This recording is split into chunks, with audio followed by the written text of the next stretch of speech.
What is up, guys? Welcome back to the channel. I've not been recording much. Everything's just way too far behind, so I've just been getting on with it. So where are we up to? First up, we've got an exhaust. It beat my ass for about 2-3 weekends, and I just got too stressed out and couldn't record, so didn't. But it's 3-inch from the downpipe all the way to the back of the car. No centre box. Just straight all the way back, and then just a back box in the diffuser with a single outlet retaining the diffuser. Don't know if I'll keep it. I'm not 100% happy with how it's come out, so we might do that again at some point. I've got some stainless left over, got another box left over, so we can address that at a later date. The next job, I just literally looked at my list. Couldn't do this stuff yet. I'm still waiting for my seat rails. My wheels not that important. I can worry about that later. Foot plates are in production, so I'm waiting for them. Serious stuff I'm not fussed about at the minute, just trying to get this car rolling again. The next step was fuel pump, which is what I'm on with now. Right, so there's my fuel cradle thing. Obviously that just sits in your fuel tank.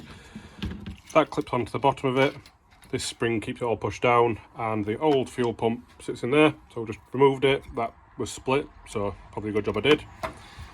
And that replaces it. That's marginally bigger than that, so we're going to have to take a little bit of material out of there. Then we need a replacement bit of hose, so obviously we'll measure that outlet, and get a piece of hose.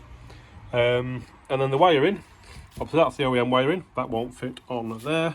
So we're going to try and adapt this wiring onto this plug and retain that OEM plug, which goes into there. The fuel pump's nearly ready to go back in. So what I had to do, inside there you'll see them little like tabs. I had to shave them down with a Dremel, then cut, there was a little nub there, cut that off so the bag would fit on there. That's all cleaned out, ready to go, so we can chuck the bag on there, chuck that on there. It may foul there a little bit, but I can't see it being an issue. And then it just needs reassembling and chucking in the car. Obviously the wiring, that's the Sytec, Walbro, whatever you call them these days, plug. Soldered and fuel resistant heat shrink onto the original wiring to retain the original plug. Obviously the sender will need to go back on, but we'll worry about that in a bit. But I need a piece of hose because the original hose was split. So need a piece of hose for there. Can't go out because I'm waiting for a parcel and my missus is currently not in. So when she gets back, I'll grab a piece of hose, chuck it all together, and then that can go back in the car. Update time, fuel pump's in. We've made the hot side boost pipe there. It's all stamped in, clamped in nicely. Doesn't hit unless you like really push it. Lovely. I didn't want to use these elbows. I did originally just want to use straights with elbows for the pipe work because these are a potential failure point, but for speed I've used them. People make good power on them, so hopefully we'll be alright.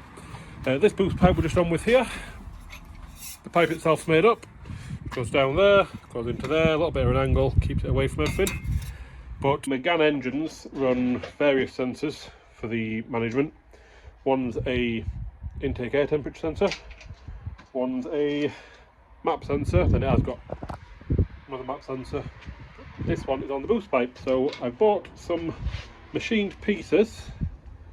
This one here for the intake air temperature sensor with a little bolt that holds it in, and the other one is here, so the map sensor.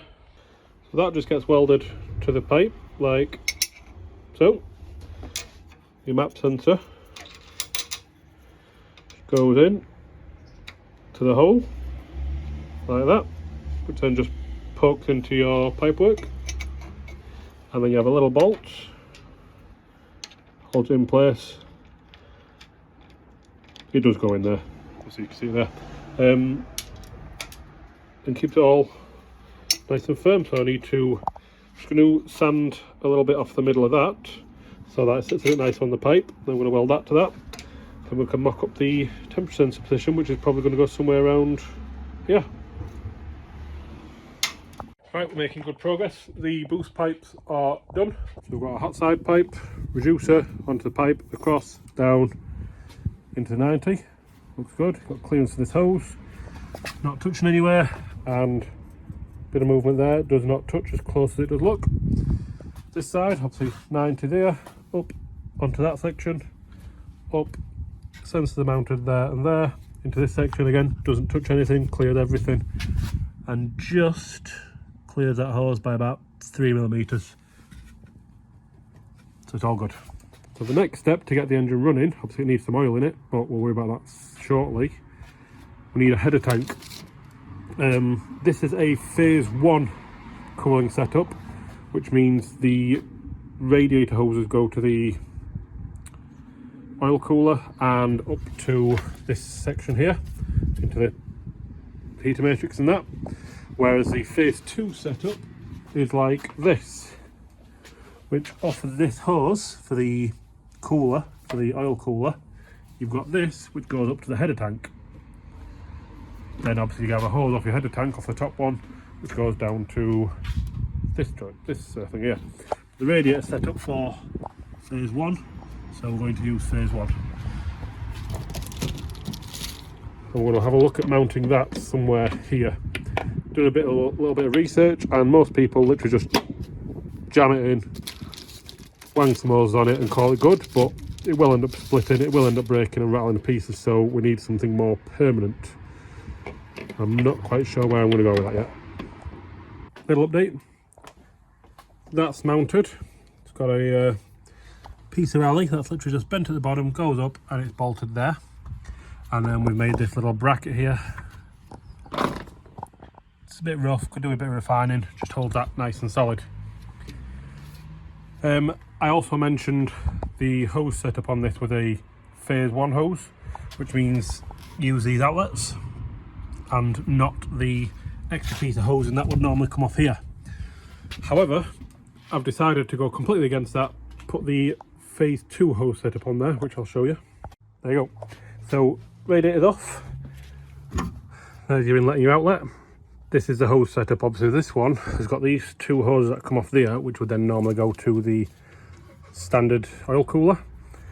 This phase 2 hose has this, which comes off, goes across the block there, up and perfectly into that. So that fits absolutely lovely. The only problem is these. However, what I think I'm going to do is I'm going to pull this sandwich plate off and everything and chuck the standard oil cooler back on, because I'm not going to get a chance to do an oil cooler before track days in the Nürburgring, and the funds just aren't out there at the minute. So I'm going to pull all this off, which is a waste of an oil filter, but it is what it is. It's far too tight. Pull the sandwich plate off and throw the standard oil cooler back on, which I've got in the back of the garage somewhere. It's all back on, filters back on. I did try putting the sandwich plate on as well, but the oil filter was literally millimetres from that, so it'd mean a full rad remove every time you want to change filter. So I just left it off, can't be doing with it. We're all back on. Plugged all my sensors in that I can. Gonna fill it with oil, disconnect the coils, turn it over until it gets oil pressure, and try and give it a start. The oil I'm going to use is the genuine Renault stuff, just because I won a giveaway on Facebook, on Instagram, sorry, and the company backed out. However, the guys at BTT Motorsport honoured their end of it and chucked a couple extras in, which included a filter and some oil. So cannot complain. Fantastic guys. We'll chuck the oil in and hope it doesn't shit itself. Right, the turbo's primed. Let's give this a go.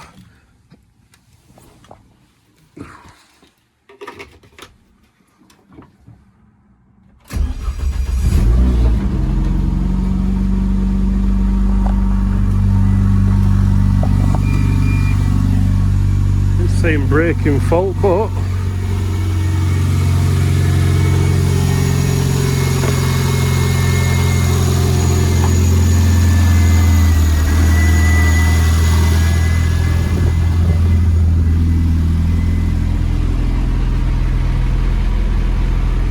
looking good.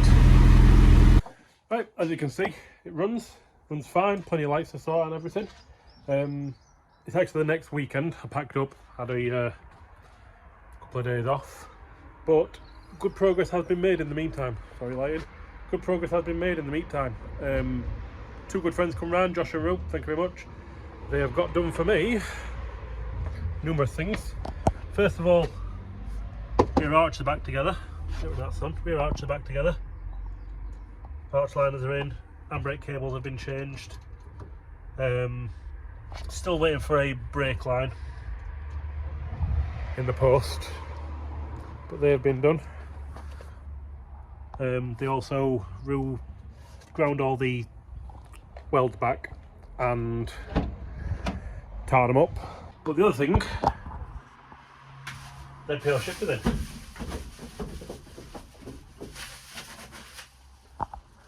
Obviously it's all still covered up at the minute, just because I don't want to damage it.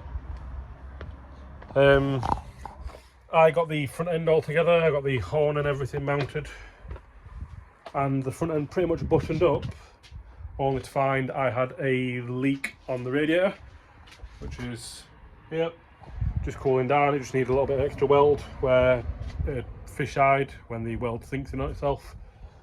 So that's done. When it's cooled down, I'm going to re-pressure test it. If it's good, it'll be time to put the front end back together, fill it with coolant. Oh, we bled the clutch as well, which I'm hoping is good enough, because Renault don't give you a bleed nipple, they give you a stupid fitting. But good progress has been made. From what I can work out, once this front end's back together, we can chuck the coilovers on and put seats in. I think that's it. Obviously, steering wheel needs putting in and stuff like that, but it'd be drivable. Fingers crossed.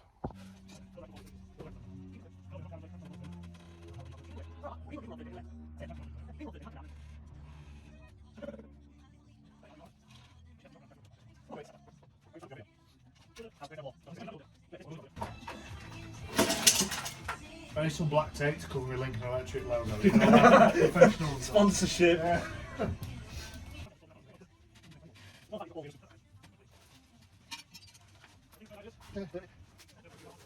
Make it happen.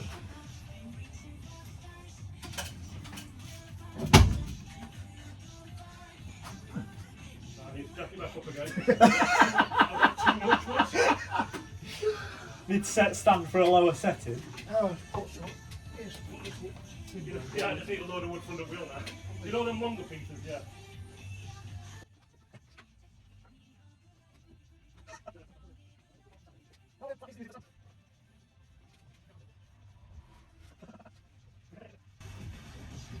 Nope.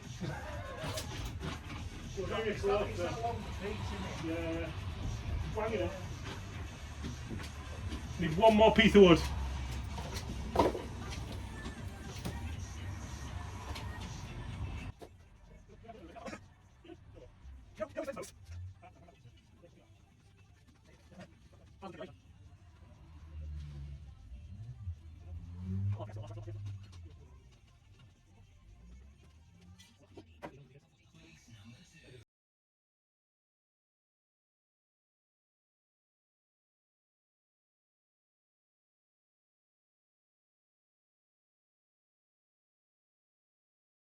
make it happen.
1 week later. Update. I know this video is all over the place and not really showing you a great deal, but we're on the way to the mapping.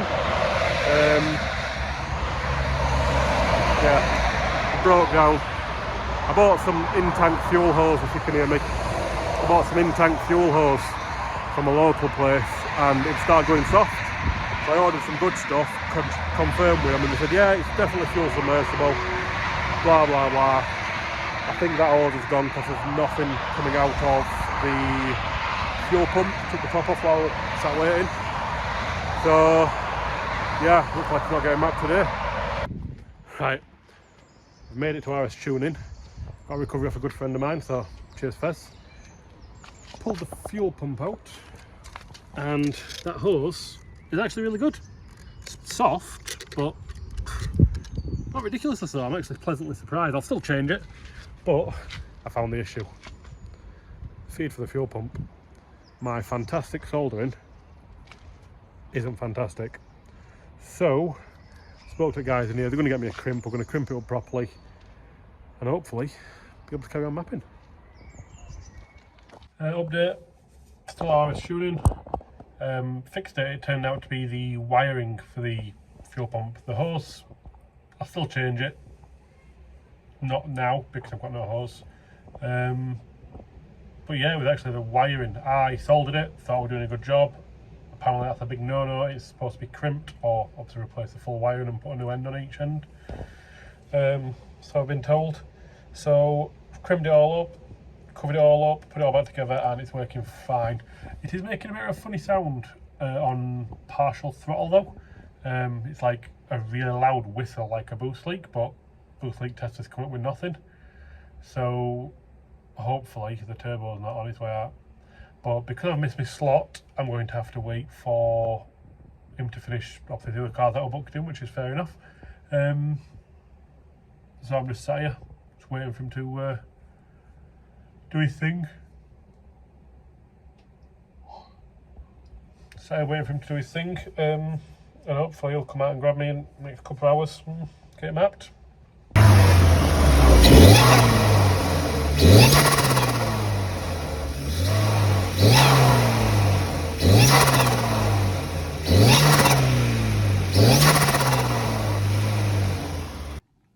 That's fucked. Right, update time. Can't remember what I've filmed, can't remember what I've done so far, but we're back home. The cars drove home from the mapping. It didn't get mapped due to the turbo. No good. But they did the coding for me. Took that off. Got it down for its MOT, passed its MOT, no problems. So that's one less thing to worry about. So what I'm going to do, as much as I'd like to run a Megane 250 turbo, is I'm going to do away with it, put my old 225 turbo on, which is a little bit smaller, make a little bit less jam. But I know it's a good turbo, I've just checked it, it's in that box.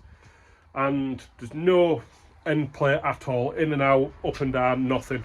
So we're going to whack that on. Well, I say whack that on. The problem I've got is I can't just unbolt the old turbo and bolt this one in, because obviously I have modified the exhaust housing. Luckily, that exhaust housing is identical to that one, so I need to split that turbo, and whack it on. Oh, it's all good fun, isn't it? The other issue is I've still got a coolant leak, so I'm just currently looking at options. I've had to put a, I'll try and show you, there. I've had to put a joiner in because obviously I moved the radiator about a bit and it was starting to kink. So I've put a joiner in and it's weeping from there. I think the hose just expanded a bit too much, so it's like kinking it over a little bit. So yeah, we're going to drain the coolant again, third time. Swap that turbo over, have a look what we can do with that hose. They are 32mm hoses, and with it expanding a little bit, what I've gone and done is ordered another hose thing at 35mm, try and stretch them onto that, less likely to leak.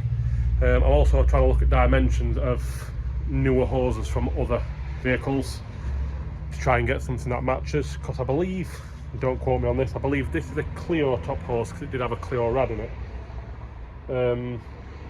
And I believe the Megane hose might fit in there, but trying to find them dimensions now to basically swap it for one of them and do away with the joiner completely. One less failure point. But yeah, I'll swap the turbo over, try and sort that coolant leak, and then hopefully ready for mapping again. Right, the turbo's out.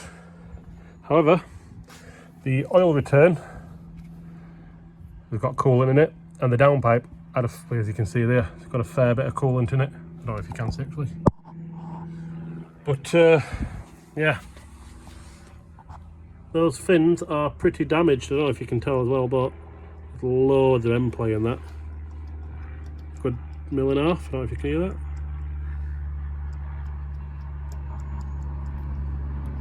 So yeah, that's shagged. We're going to nick some bits off that for that turbo, try and get it back in. Gasket looks fantastic, so I'm going to reuse that because the only other gasket I've got is also used. Oil return gaskets, I've got from Custom Production.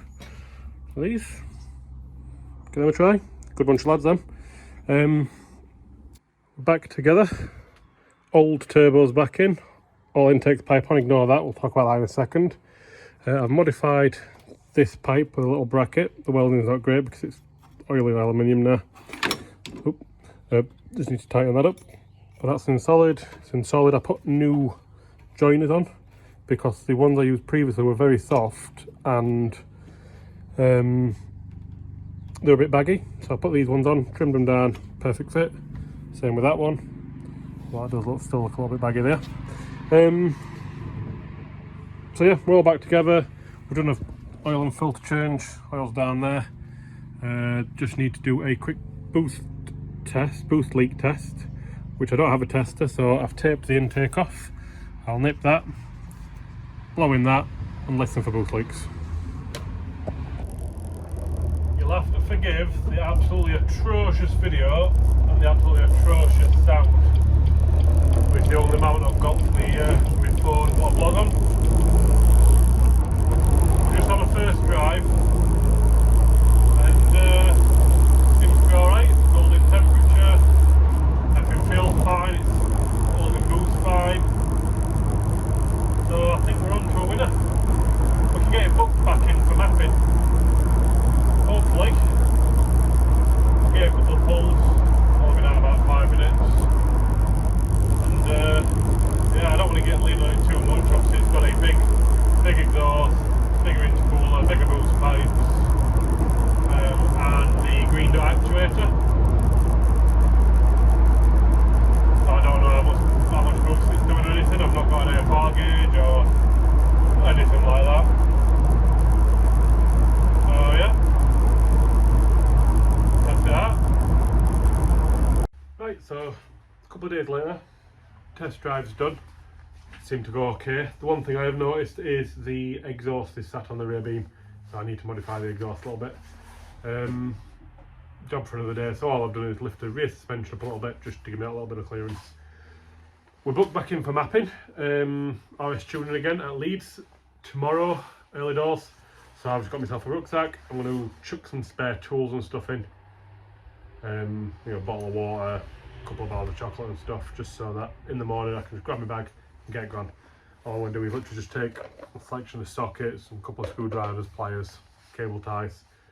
So if anything minor goes wrong, we can fix it. If it's anything major, what can you do? Get it recovered. So yeah, hopefully the next time you'll see me will be at RS Tuning, ready to map, or even mapped, depending on how much I can remember to record. Because I know I'm not doing particularly well with this, keeping up with it at the minute. Just trying to get it done, stressing out a bit about it being done and tested and ready to go to the ring. Right, we're here. RS Tuning.